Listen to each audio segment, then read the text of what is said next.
لیکن جس شخصیت کی یاد میں یہ تقریب منعقد کی گئی ہے ان سے میرا ذاتی رشتہ ہے. غالباً ہم 5ویں جماعت میں تھے، گرمیوں کی چھٹیاں تھیں. حضرت والد صاحب رحمہ اللہ قومی اسمبلی کے ممبر تھے تو ہمیں پنڈی لائے تھے. میری دونوں والدہ صاحبہ ہم یہاں پر ان دنوں یہاں رہے تو والد صاحب نے میرا داخلہ جامعہ فرقانیہ میں کرایا.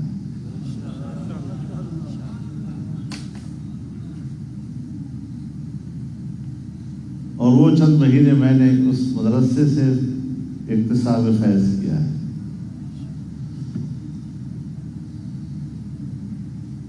تو عبدالمجید ہزاروی صاحب ہمارے پٹھانوں کی اصطلاح میں میرے صاحبہ کہیں گے.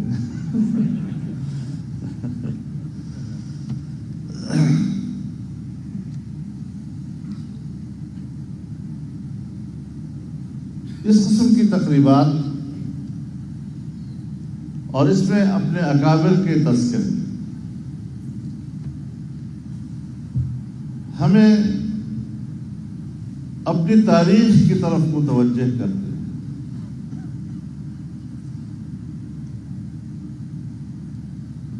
ہمیں اپنے اکابر کے نسب العین اور ان کی مشن کی طرف متوجہ کرتے ہیں. جب ہم اپنے نئے مستقبل اور آنے والے حالات میں اپنی کوئی راستہ ڈھونڈتے ہیں تو ہماری ماضی اور ہمارے اسلاف اور ان کی قربانیاں ہماری رہنمائی کر رہی ہوتی.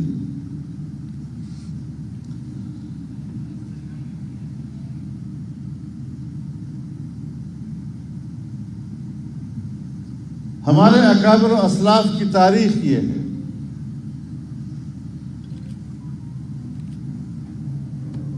کہ ہر زمانے کی جماعت کو اس وقت کی آزمائشوں کا سامنا تھا.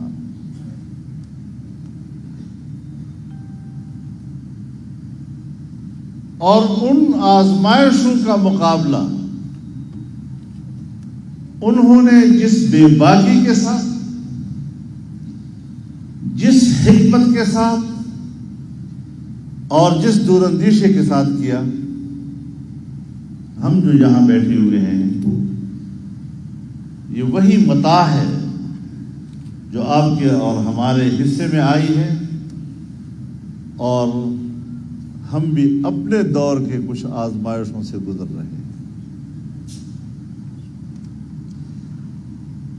میں ایک زمانے سے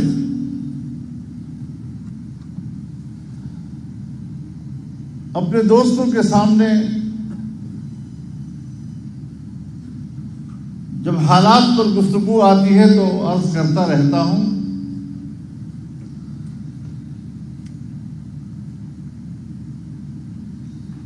کہ کبھی ہماری جدوجہد اپنے نظریے اور عقیدے کے غلبے کے لیے ہوا کرتی ہے، لیکن آج اس وقت ہم جس حالات سے گزر رہے ہیں یہ شاید اب غلبے کی نہیں بلکہ اپنے عقیدے، اپنے ایمان، اپنے نظریے، اپنے نسب العین اور اپنے اسلام کی بقا کے لیے.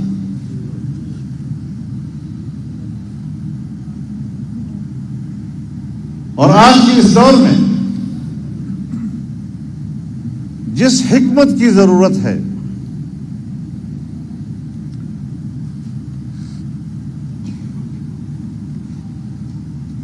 شاید ہم ابھی تک اس حکمت کا حق ادا نہیں کر پا سکے. حالانکہ دین نام ہے حکمت کا.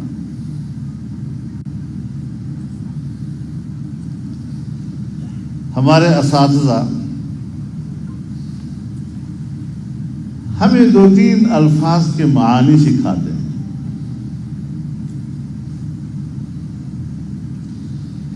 کسی چیز کے نفس ادراک کو علم کہتے ہیں.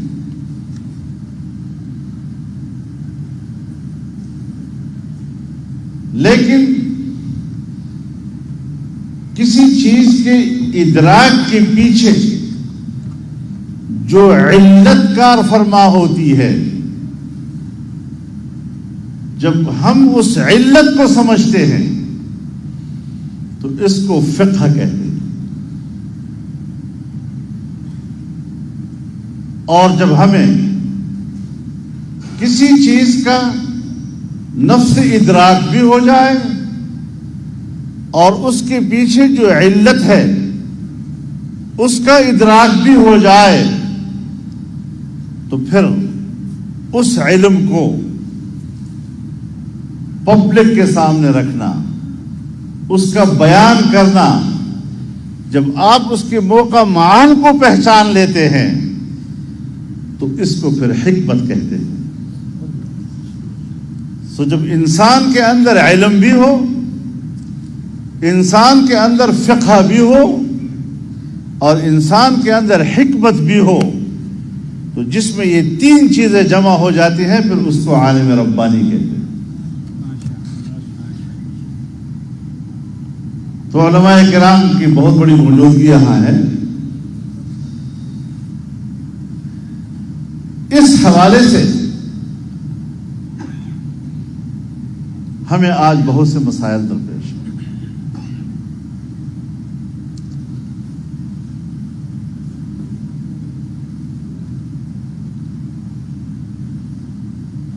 امریکہ اور مغربی دنیا اپنی تمام تر توانائیاں، اپنی پوری سیاست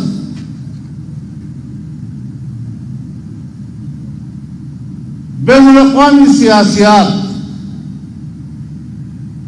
حتیٰ کہ بین الاقوامی معیشت اس نظریے پر استوار کر رہے ہیں کہ دنیا سے مذہب اسلام کا خاتمہ کیا جائے اور دین اسلام کی بقا، اس کی تعلیم، اس کی تبلیغ، اس کی ترویج کے لیے جتنے ادارے دنیا میں موجود ہیں ان اداروں کا خاتمہ کر دیا جائے، ان جماعتوں کا خاتمہ کر دیا جائے.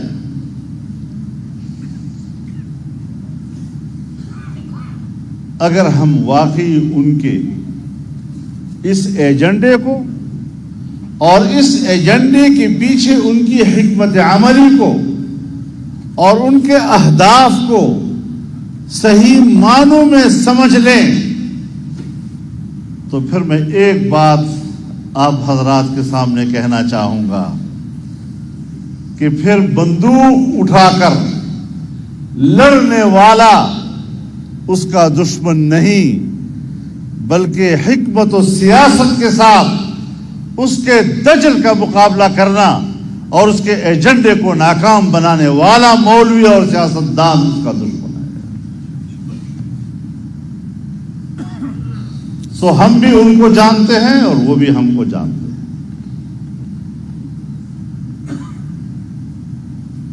معاملہ بالکل واضح ہے.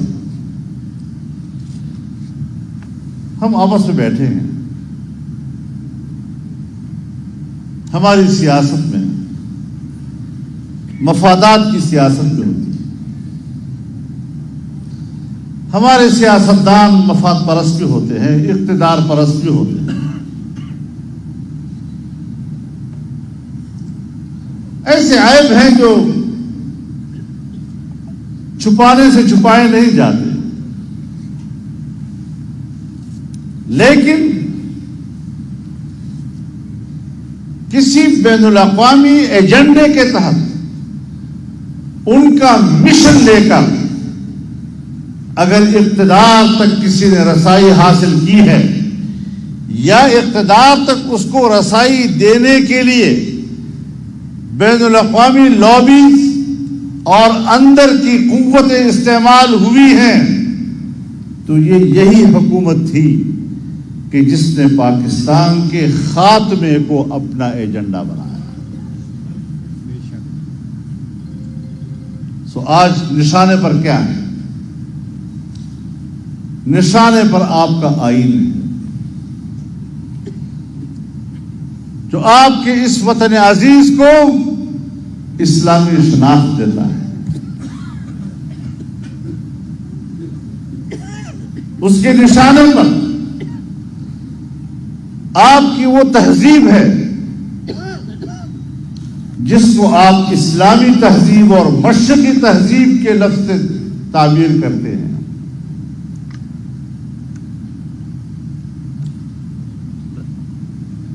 سو اس چادر کو وہ نوچنا چاہتے ہیں آپ سے.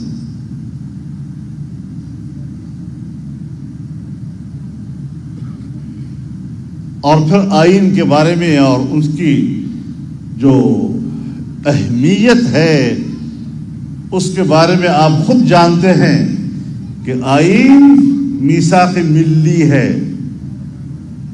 عام آدمی ہو، ادارے ہوں، سیاسی جماعتیں ہوں، اس کے قیادت ہو، اداروں کے سربراہ ہوں، حکمران ہوں، پارلیمنٹ ہو، عدلیہ ہو، منتظمہ ہو، سب کے سب ہم اس عہد و پیمان پر ایک قوم ہیں.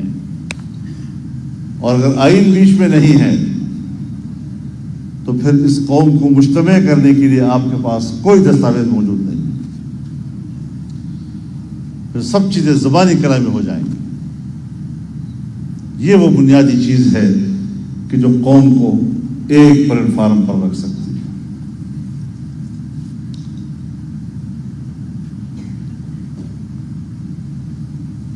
ہم نے اس چیز کا ادراک کیا اور اس ادراک کے بعد ہم نے ایک موقف لیا. مجھے یاد ہے 2017 میں غالباً جولائی کے مہینے میں نے پشاور کے ایک تقریب میں یہ بات کہی تھی کہ ذرا دنیا کے ایجنڈے کو سمجھو.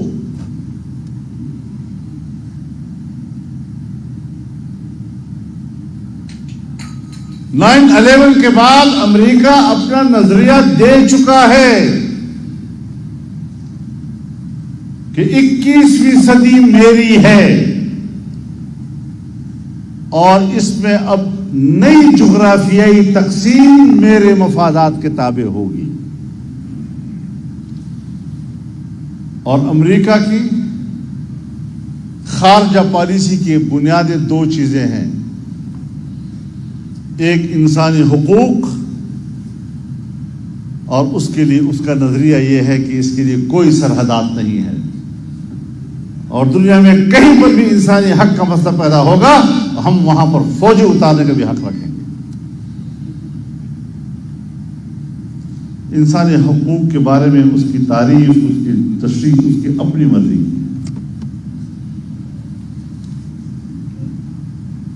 اور دوسرا ہے امریکی مفادات. سو امریکی مفادات کے لیے جتنی چھوٹی چھوٹی ریاستیں ہوں گی اس ریاست کے وسائل تک رسائی اور اس پر قبضہ کرنا امریکی مفاد میں اس کے لیے آسان ہوگا.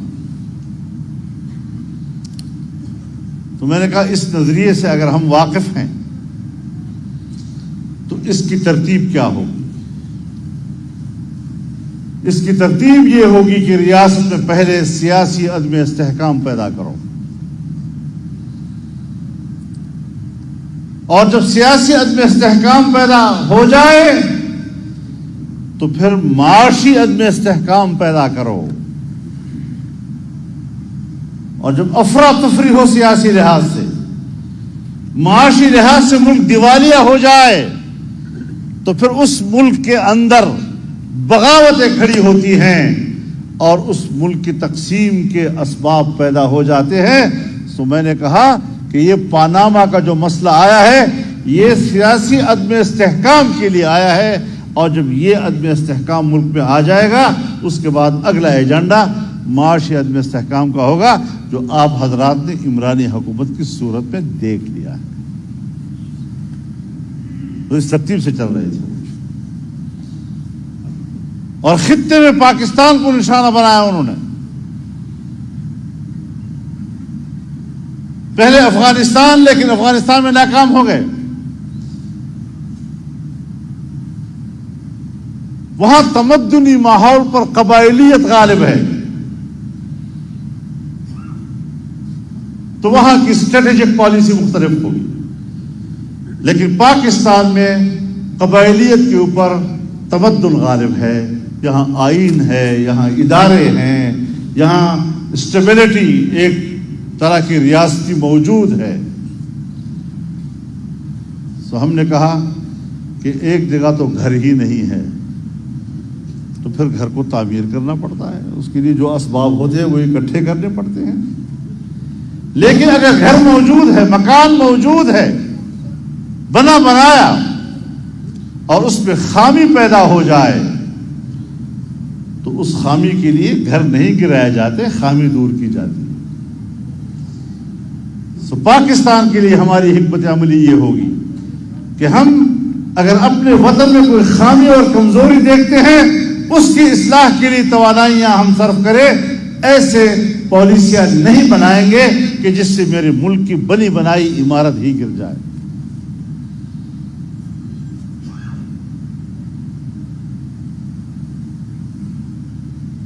اس سمت پر ہمیں سفر کرنا ہے۔ اب یہ دونوں صورتیں آ گئی۔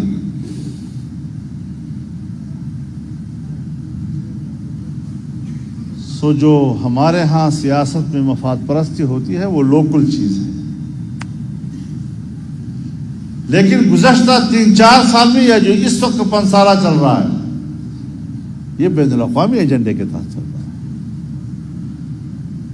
جس میں ہمارے اداروں کی بھی گردن مروڑی گئی، سیاستدانوں کی بھی ہاتھ مروڑے گئے، اور کہاں اس طرح چلنا ہے ان کے ساتھ۔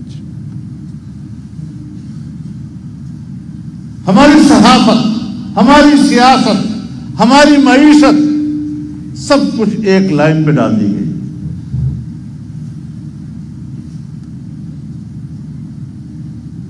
اب آپ کو سمجھ میں آ گیا ہوگا کہ تمام سیاسی قوتوں کا ایک جگہ اکٹھا ہونا کیوں ضروری تھا، اور 25 جولائی 2018 کے اگلے دن 26 جولائی کو میں اسلام آباد پہنچا، اور 27 جولائی کو میں نے تمام سیاستدانوں کو ایک مجلس میں بٹھا لیا، اور میں شکر گزار ہوں کہ پاکستان کی تمام سیاسی قیادت یکجا ہو گئی، اور ایک سیاسی فیصلہ کیا کہ یہ حکومت ناجائز ہے، الیکشن قبول نہیں ہے، بڑے پیمانے پر دھاندلی ہوئی ہے۔ حالانکہ اس قوت کے بارے میں جو میرا نظریہ تھا، ممکن ہے میں اس وقت کسی کو قانع نہ کر سکتا، لیکن جس نقطے پر ہم ان کو قانع کر سکتے تھے اور ان کو آمادہ کر سکتے تھے، وہ دھاندلی کا ایک ایسا کھلا ڈولا دن دہاڑے ڈاکہ تھا کہ جس کا انکار کوئی نہیں کر رہا تھا، یہاں تک کہ ہمارے ساتھ اس قرارداد میں اور اس اتفاق رائے میں بیٹھی ہوئی کچھ جماعتیں جو بعد میں شامل ہو گئی حکومت میں، لیکن اس نظریے میں ہمارے ساتھ تھی، ایک اتفاق رائے پیدا کی، چاہے مذہبی جماعتیں ہوں، چاہے قوم پرست جماعتیں ہوں، چاہے علاقائی جماعتیں ہوں، چاہے قومی سطح کی جماعتیں ہوں، سب کے سب ہم ایک پلیٹ فارم پر اکٹھے ہو گئے تاکہ ملک کو بغاوتوں سے بچایا جا سکے، جہاں تک ہو سکے بکھرنے کے تمام اسباب کے راستے روک دیے جائیں،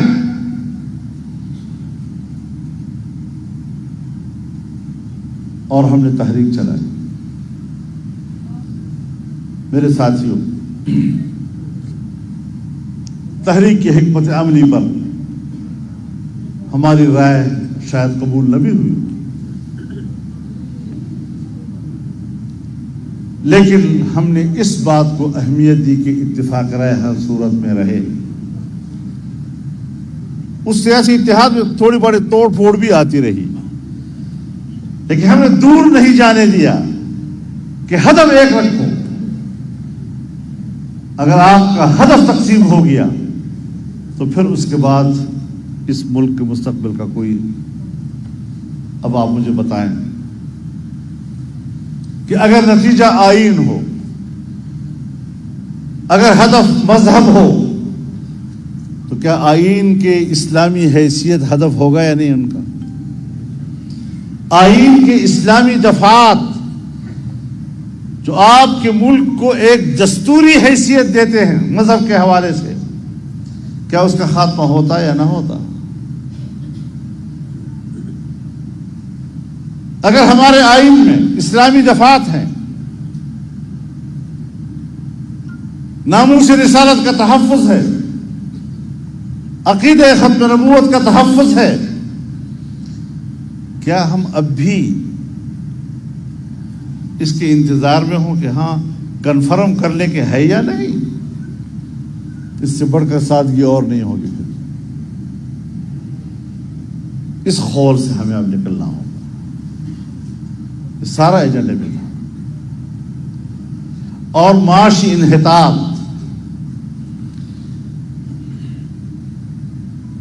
یہ منصوبے کے تحت تھا،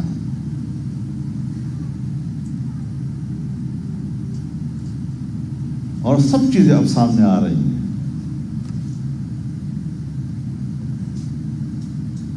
200 سال پہلے یا 250 سال پہلے کا جو زمانہ ہے، بین الاقوامی معیشت ایشیا کے ہاتھ میں تھی۔ اس دوران نوآبادیاتی نظام آیا، کہیں پر انگریز نے، کہیں پر فرانس نے، کہیں پر اٹلی نے جگہ جگہ علاقوں پہ قبضے کر لیے، اور جس کو ہم سامراج کہتے ہیں، سامراج، میرے خیال میں ڈکشنری میں تو شاید یہ لفظ نہیں ہوگا ہے، لیکن ہم خود اس کی ایک تعریف کرتے ہیں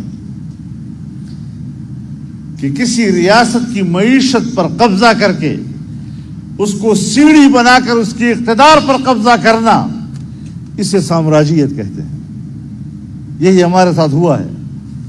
انگریز نے یہی راستہ اختیار کیا، ایسٹ انڈیا کمپنی آئی، تجارتی کمپنی تھی، لیکن بعد میں حکمران بن گئے، اور جو ہی انہوں نے اپنی حکمرانی کا اعلان کیا، ہمارے اکابرین نے اس کے خلاف جہاد کا اعلان کر دیا۔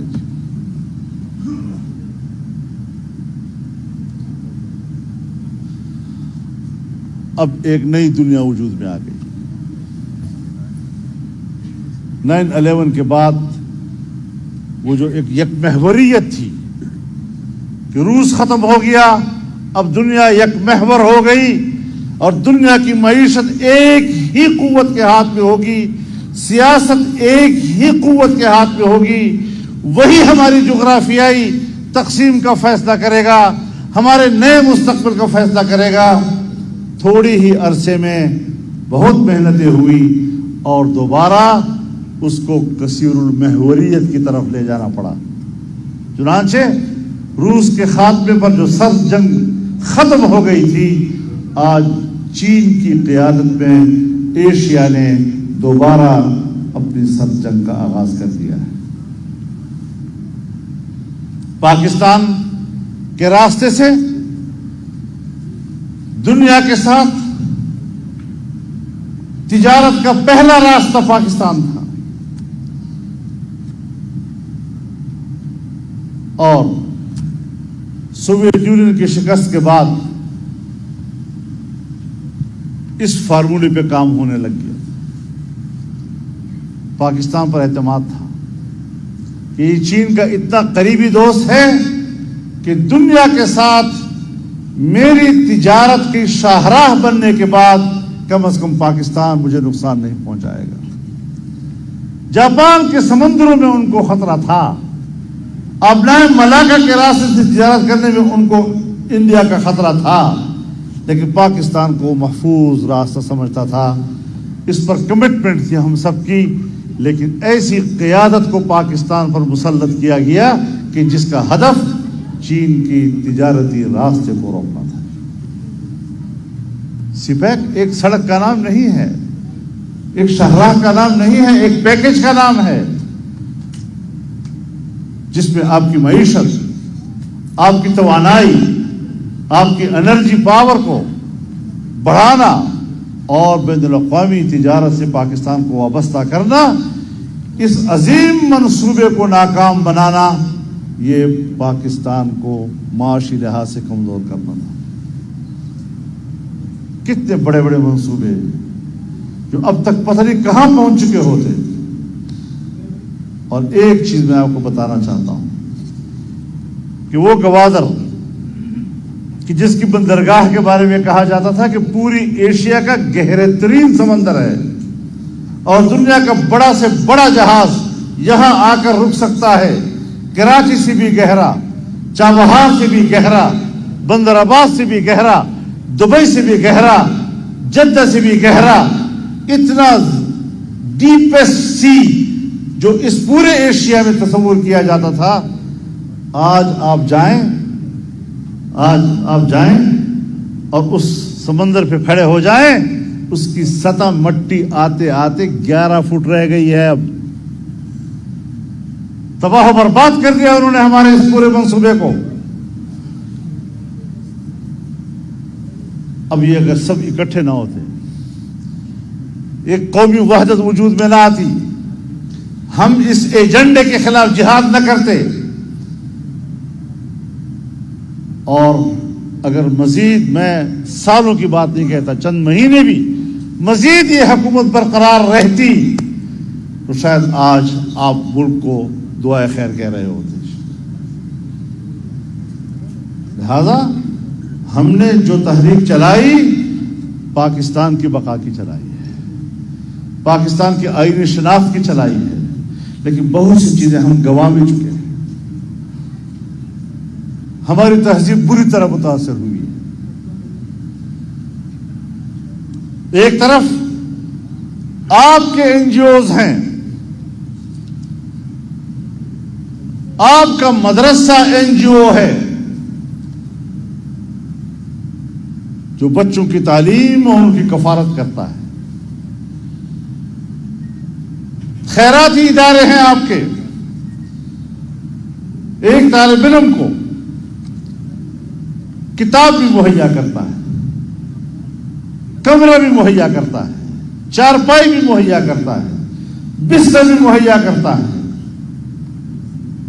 بجلی بھی مہیا کرتا ہے، گیس بھی مہیا کرتا ہے، صبح شام اور ناشتے کا کھانا بھی اس کو مہیا کرتا ہے، اور یہاں تک کہ امتحان میں دیے ہوئے پرچہ لکھنے والے کاغذ، اس پر بھی 1 روپیہ طالب علم سے وصول نہیں کیا جاتا، اور ہر مہینے طلباء کو مدرسے میں وظیفے بھی دیے جاتے ہیں تاکہ وہ اپنی ضرورتیں پوری کر سکیں۔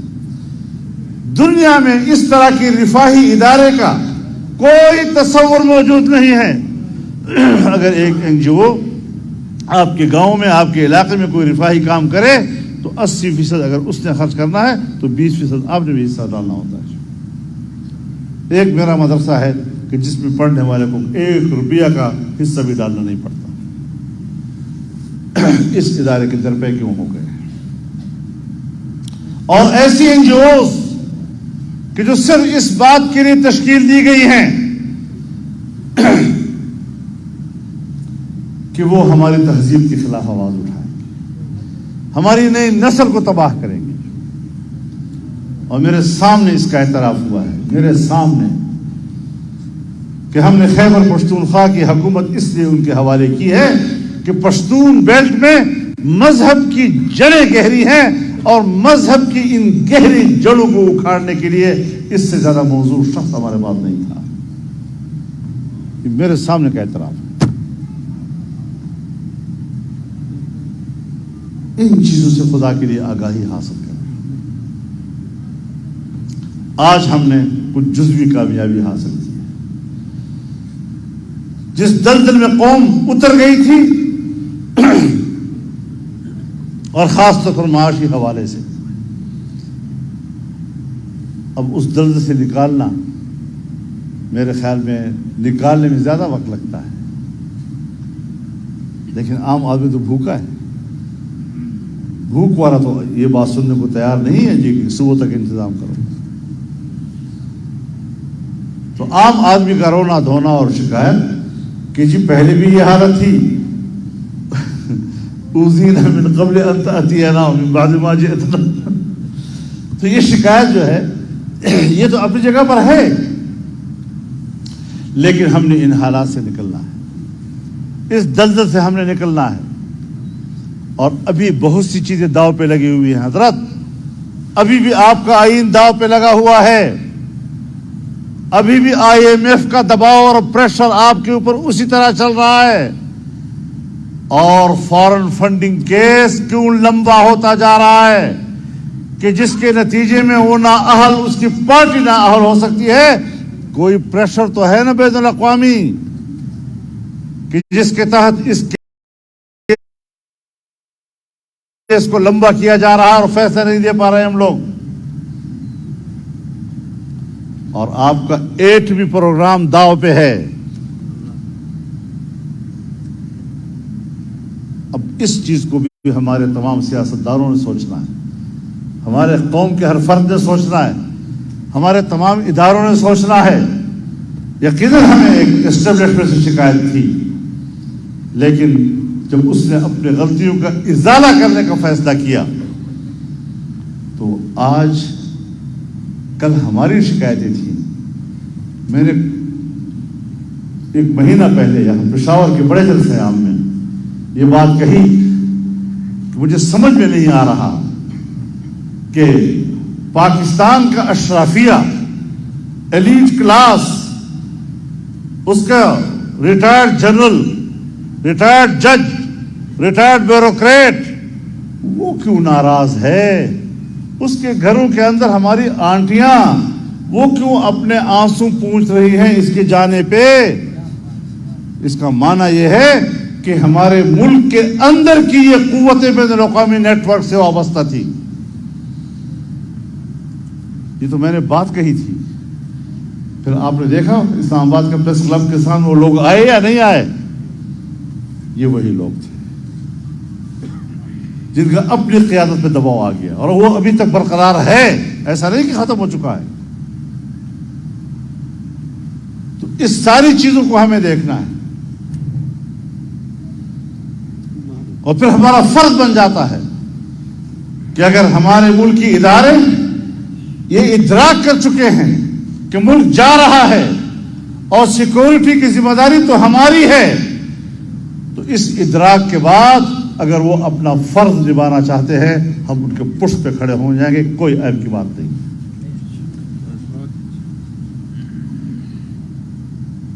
یہ نہیں کہ ہم کوئی مروب ہیں، یہ نہیں کوئی ہمارے مفادات ہیں. جب اختلاف تھا تو ڈٹ کر کیا ہے، لیکن آج اگر ملک کو بچانے کا ایک متفقہ تصور سامنے آ گیا ہے، احساس سامنے آ گیا ہے، تو اس احساس میں ہم ایک قوم بننے کے لیے تیار ہیں. کوئی عیب کی بات نہیں. یہ ساری چیزیں ہمیں مد نظر رکھنی ہوں گی کہ ملک کہاں داؤ پہ لگا ہوا ہے. لیکن انشاءاللہ IMF کے اس دباؤ کا بھی ہم حکمت سے مقابلہ کریں گے انشاءاللہ. اور اگر IMF ہو یا FATF ہو یا کوئی بین الاقوامی ادارہ ہو، اس قوت کو جو ان کے کہنے پہ آیا تھا تو ہم ان کے خلاف بھی آواز بلند کریں گے. ہم اپنے ملک اور ملک کی مفاد پر کمپرومائز کرنے کے لیے تیار نہیں. خط لہرایا میرے خلاف سازش ہوئی ہے، وہ ماں تو مر گئی، خاموش ہو گیا مسئلہ جی. پھر کہا مجھے قتل کرنے کی سازش ہو رہی ہے. کس نے مارنا ہے تجھے، کیا کر کے مارنا ہے؟ وہ بھی ختم ہو گئی. اب کہتے ہیں خط پہ کمیشن بٹھاؤ. امریکہ نے بھی کہہ دیا جھوٹ بولتا ہے, ہماری سکوٹے والے بھی کہتے ہیں جھوٹ بولتا ہے. اب کہتے ہیں کمیشن بٹھاؤ. میں نے کہا کمیشن اس پہ نہیں بٹھائیں گے تمہارے خط پہ, یہ کوئی اتنی بڑی بات نہیں ہے. اگر کمیشن بٹھانا ہے تو پھر کمیشن اس بات پر بٹھائیں گے کہ تمہیں اقتدار میں لانے والے کون تھے, تمہیں قوم پر مسلط کرنے والے قوت کون تھی. اس میں رہے بات, یہ چیزیں نہیں چلیں گی. اب 4 حلقے کھول دو, 10 حلقے کھول دو, 50 حلقے کھول دو, 70 حلقے کھول دو, اور ہم مانتے جا رہے اور مانتے جا رہے, اور اس میں مستی آتی رہی اور سمجھتا رہا جو کچھ میرے منہ سے نکلتا ہے وہ سب ہو کے رہتا ہے. تو اب زبان سے کوئی بات کر کے نکال, پھر میں تمہیں دیکھتا ہوں تمہیں کس طرح مذاق بنا رکھا ہے ملک کو تم نے.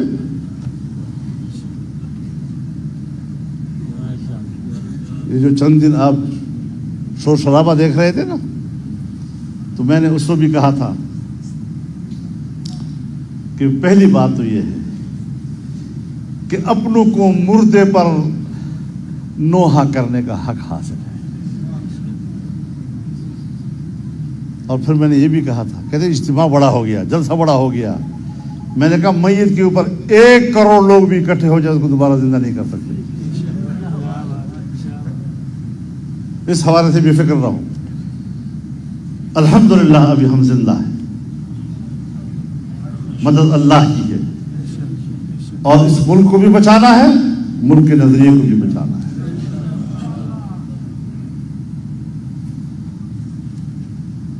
تو یہ ہمارے ان اکابرین کی وہ تاریخ ہے کہ جس کو آج آپ نے اور ہم نے زندہ رکھنا ہے. اپنے حجروں میں بیٹھ کر اپنی زندگی کو محرابوں تک محدود کر کے ہم اپنے ان اکابرین کا حق ادا نہیں کر سکتے. ہم اس عمل پر شاید قیامت کے روز ان کے سامنے جواب دہ ہوں گے.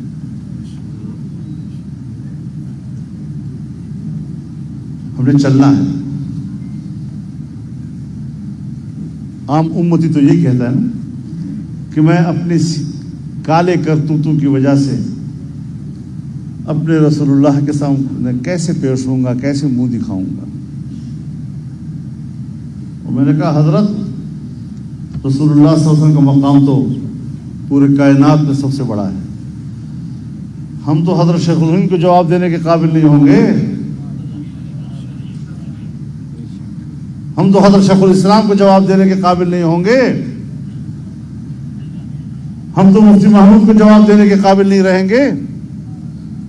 مولانا غلام غوث ہزاروی کو جواب نہیں دے سکیں گے. مولانا عبدالحکیم کو جواب نہیں دے سکیں گے. لہذا اپنے اکابر کی جدوجہد کو زندہ رکھنے کے لیے مردانہ وار میدان میں اترنا ہوگا. آج آپ کے مدارس پہ حملہ کیا جا رہا ہے. رجسٹریشن آپ کی بند, بینک اکاؤنٹ آپ کے بند. کوئی آپ کو چندہ دے اور ان کو پتہ چل جائے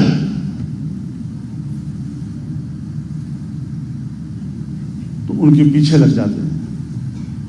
مدرسے کو 10 روپے کیوں دی,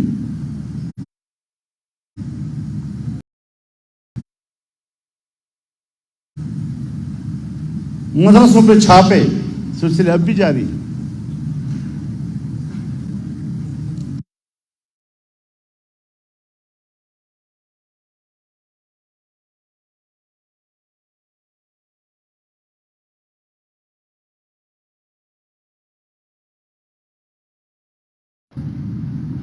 یہ معاملات سب ٹھیک کرنے ہوں گے ہمیں. یہ روش قابل قبول نہیں ہے.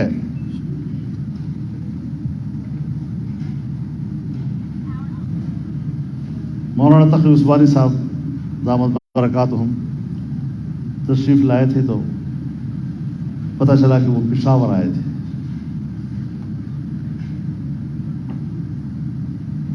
اور کچھ لوگوں نے ان سے درخواست کی تھی کہ جو پاکستان میں طالبان ہیں ان پر آپ اثر انداز ہو سکتے ہیں. اس بھی بات میں نے کہا بالکل ختم ہونا چاہیے.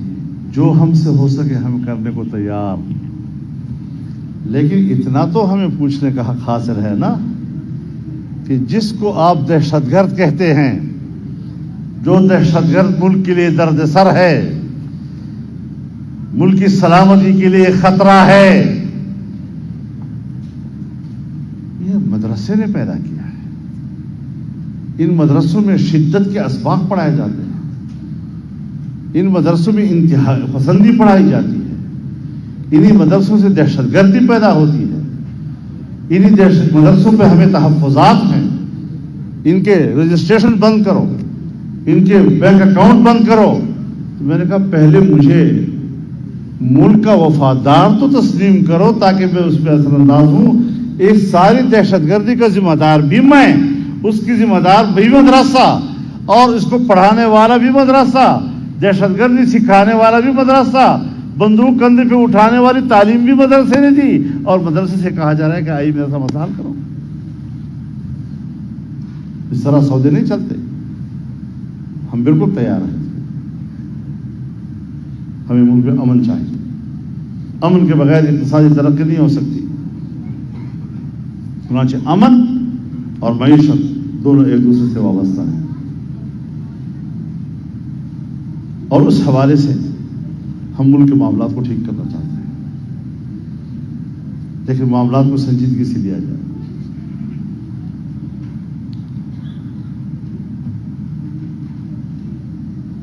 بین الاقوامی دنیا بھی اس پہ سیاست کر رہی ہے. مدرسہ یہ مدرسہ صرف پاکستان میں ہے؟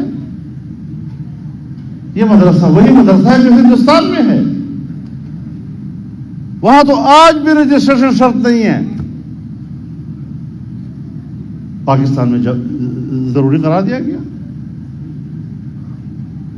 5 وفاق ہائے مدارس ادھر بنگلہ دیش میں ہیں، 5 کو بورڈ کا درجہ دیا گیا ہے. اور میری معلومات یہ ہے کہ پچھلے سال سرکاری ملازمتوں کے لیے جو انٹرویوز ہوئی ہیں 73% نوجوان سرکاری ملازمتوں میں دینی مدارس سے منتخب ہوئے. اس سے ہمارے ملک کا مولوی خطرناک ہو گیا، ہمارے ملک کا مدرسہ خطرناک ہو گیا. یہ مسائل حل کرنے کی ایک طرفہ ٹریفک کیوں چلائی جا رہی ہے؟ ایک زمانہ تھا مشرف کے زمانے میں مذاکرات ہوئے تو ہمیں کہنے لگے کہ یہ 5 تنظیمیں کیوں ہیں آپ کی، دیوبندی ہے، بریلوی ہے، سلفی ہے، شیعہ ہے، فلاں ہیں، آپ ایک نصاب بناؤ اور ایک مدرسہ بناؤ. ہم نے کہا خواہش کی حد تک ٹھیک ہے، لیکن اس کا کوئی پس منظر بھی ہے، کچھ زمینی حقائق اور ہیں. تو خواہش کی حد تک تو ہو سکتا ہے، لیکن عملی طور پر شاید ممکن نہ ہو.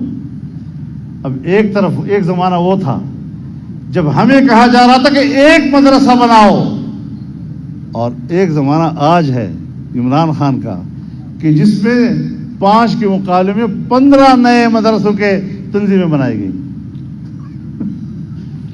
15 بورڈ دیے گئے.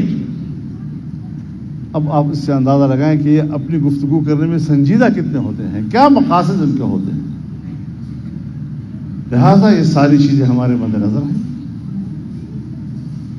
مدارس کا کردار ہے، مدارس ایک ادارہ ہے، مدارس ایک حقیقت ہے، مدارس ایک تاریخ ہے، مدارس ایک پس منظر ہے، اور اس حقیقت کو تسلیم کرنا پڑے گا انشاءاللہ. اور انشاءاللہ العزیز اس پر ہماری بات چیت چل رہی تاکہ حکومت کے اندر بھی ہم اس کے تمام پہلوؤں کا جائزہ لیں اور مسئلے کا ایک مناسب حل نکالیں. آپ دعا فرمائیں کہ اللہ تعالی ہمیں اس میں کامیابی عطا فرمائے اور ہم کو بہتری کے لیے تاکہ آنے والے مستقبل ہمارا ان تنازعات سے نکل سکے، اور یہ بات چیت سے نکل سکتا ہے، وسعت ظرفی سے نکل سکتا ہے، اچھے جذبات کے ساتھ ہم معاملات کو حل کر سکتے ہیں اور کریں گے انشاءاللہ العزیز. لیکن یہ بنیادی چیزیں کہ سیاسی افراتفری ملک کے اندر ہو، معاشی طور پر دیوالیہ ہو، جغرافیائی طور پر قوم کے اندر بغاوتیں ہوں، ملک تقسیم ہو، اور اس ایجنڈے تک کہ نہ آپ کا جغرافیہ رہے، نہ جغرافیے کی مذہبی شناخت رہے، نہ اس کی تہذیبی شناخت رہے، اور اس طرح پاکستان کو ایک دیوالیہ پن کی طرف پہنچانا، یہ شاید ایک خاص ایجنڈے کے تحت تھا جس کو ہم نے ناکام بنایا ہے۔ اور میں عمران خان کو پیغام دینا چاہتا ہوں کہ بین الاقوامی سازش نے آپ کو نہیں گرایا، فضل الرحمان کی سازش نے آپ کو گرایا ہے۔ وآخر دعوانا الحمدللہ۔